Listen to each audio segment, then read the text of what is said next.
గత 2 నెలల నుంచి దేశవ్యాప్తంగా రైతులు పండించిన పంటకి గిట్టుబాటు ధరలు కావాలని చెప్పి ఆందోళన కార్యక్రమం చేపట్టారు. ముఖ్యంగా చట్టం ఏదైతే ఉన్నదో గతంలో 3 చట్టాలను తీసుకొచ్చాడు. ఆ చట్టాల సందర్భంగా ఉపసంహరించుకుంటే ఎంఎస్పీని నేను చేస్తాననేటువంటి చెప్పి రైతులకి ఒప్పందం చేసుకున్నటువంటి దాంట్లో ఒక వాడిని చేసి ఈ రోజు దాన్ని అమల్లోకి తీసుకురావాలని దేశంలో రైతు ఎంఎస్పీని తీసుకొస్తావా లేదు తక్షణమే తీసుకురావాలని చెప్పి ఆందోళన కార్యక్రమాన్ని చేపట్టి అయినప్పటికీ ప్రభుత్వం కేంద్రంలో పరిపాలన చేస్తున్నటువంటి ప్రభుత్వం కార్పొరేట్ పెట్టుబడిదారులకి అనుగుణంగా వ్యవహరిస్తూ ఇవాళ రైతుని చూపించేటువంటి వైపు వ్యవసాయ రంగాన్ని మొత్తం దెబ్బతీసేటువంటి మోడీ ప్రభుత్వం క్రమాలు చేపట్టింది. ఇట్లాంటి ఒక దశలో ఈరోజు దేశవ్యాప్తంగా నిరసన కార్యక్రమానికి పిలిచాయి.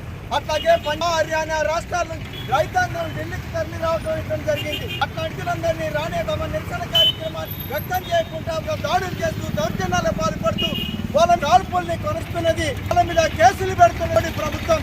కార్పొరేట్ ప్రజలకి అనుగుణంగా వ్యవహరిస్తున్నది. దేశవ్యాప్తంగా పిలుపునిచ్చాయి. అందులో భద్రాద్రి కొత్తగూడెం జిల్లా కేంద్రం అఖిల భారత రైతు సంఘం ఆధ్వర్యంలో ప్రతిష్ఠితమని వ్యక్తం చేసింది.